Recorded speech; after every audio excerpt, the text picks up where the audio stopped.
Here we go.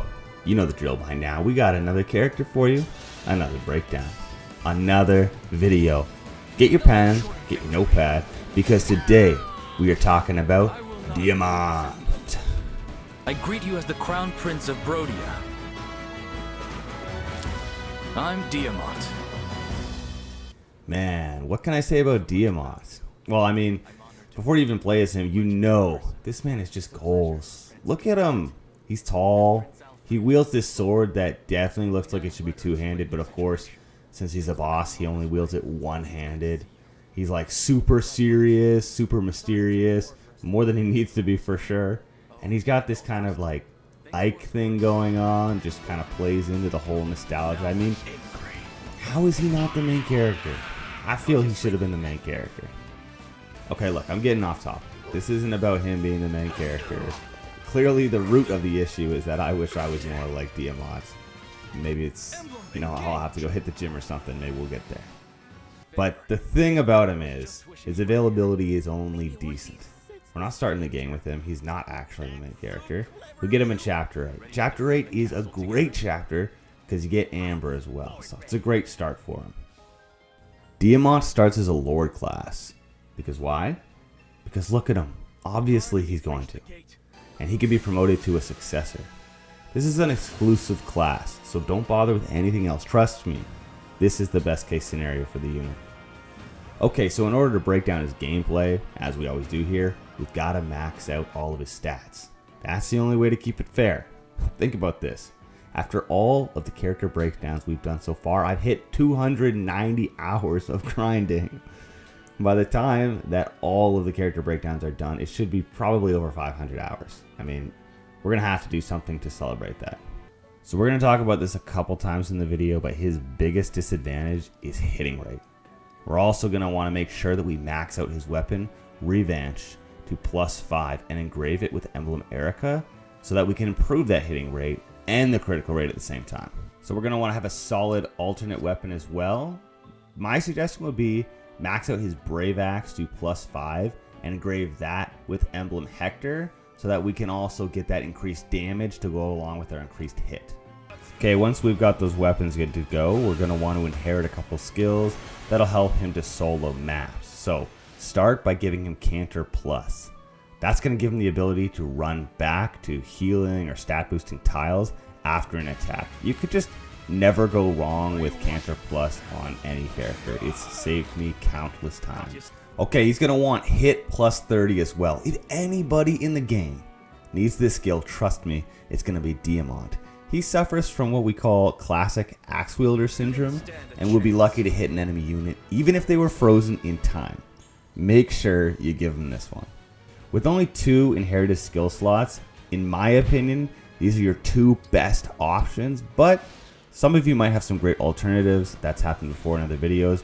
I would love to hear about them down in the comments. Okay, at this point, all that's left to do is max his bond with Hector and Ike, and we are good to go for our experiment. Okay, first up, his personal skill is Fair Fight. When Diamant attacks a unit, his hit rate gets +15, and the foes can't counterattack. The skill is perfect for Diamant because, as we already said, his hit rate is trash. He's an axe user, right? So that dex is low, and if you're fighting sword masters or wolf knights, man, are you ever going to be glad that you have this one. Our boy Diamant is a beast with epically high HP and sick defense growth rates. He's got all the makings of a good tanker, but what would make him even more of a tanker? His skill, which is Soul. So for this skill, Diamant recovers 50% of the damages he deals as HP back to himself. Obviously this is super OP, but the chances of it being triggered are equal to his dex. Now the thing about his dex is that it maxes out at only 22, so the best case scenario is that this skill gets activated 1 out of 5 times. Pretty great opportunity here, right? But I don't love relying on luck because it's hard to strategize around. Okay, so we're ready for our battle, but first we want to make sure that we pick our map strategically. This man doesn't have much in the way of healing skills, right? And the small bit that he does have requires luck. So we need to take advantage of the tools available for us. All right, let's go. we are paired with Hector, and I can see the healing towel over there. So between these two factors, I'm feeling pretty darn good about the experiment. Healing tiles in this game are unreal, because beyond just the healing component, this tile also helps our avoid, so enemies that have weapon triangle advantages can't even break us. That's actually a huge deal. I mean, the break feature through the weapon triangle actually means so much in this game. It's like they brought us back to old Fire Emblem days and then amped up the weapon triangle on steroids. Speaking of steroids, Diamant is looking a little performance enhanced out there. I mean, look at this. We soloed pretty easily. The thing to be aware of though is that although he has great defense and can heal here and there at least with soul, his resistance could be your downfall. If you see a mage unit, you need to take them out ASAP. Kill them!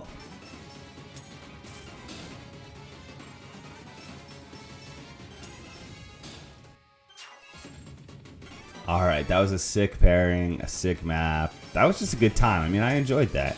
So, let's give it another go. Well, let's pair with Ike this time. Okay, so I want to give it another go, but with Ike, because he has some really great complementary skills for Diamant. Also, I mean, between Ike, Hector, Diamant, probably got 3 of the most badass Fire Emblem characters, so they all needed to be within this video. He has a bunch of good skills, but for the sake of this fight, I would say that the most useful ones are going to be Legu's Friends and Wrath. So let me just explain them real quick. Legu's Friend takes 50% less damage, but sets Avoid to 0. That sucks, but with Diamant's amazing defense, the average enemy can barely even scratch him when he has this skill. And for Wrath, Diamant will gain +1 crit for every HP point lost under 50% of his health, which means that even if the enemy can hurt him, he's only going to become even more of a threat to them. As you can see, this battle was smooth sailing, okay, with both Ike and with Hector. So in my opinion, it looks like Diamant can hold strong with just about any emblem. Okay, so that's all the data we need. What do you guys think about Diamant? You throwing him on your team? For me, I'm saying yes, 1000%. Okay, sure, it sucks that he misses a ton, but defense and brute force like this certainly have a place on your roster. I mean, the survivability alone is worth the slot. Thanks for watching another video. As always, each and every one of you guys have been awesome. I see the comments, I see the knowledge, I see just the all-around Unreal community that we're building here. And oh guys, it gets me fired up, I gotta tell you. I'm excited to make these videos every single day. So if you are new here, I hope you liked the video, I hope it helped, and I hope that you'll consider subscribing. Like I said, we have an awesome community. I would love for you to be a part of it. In this series that you just watched, I'm trying to cover every single character in the game, every single emblem in the game. But I also do old playthroughs of older Fire Emblem games. I also do Fire Emblem news as well, so I hope to see you in one of those videos. I'm going to keep an eye out for you in the comments. So, have an awesome day, and I will see you there.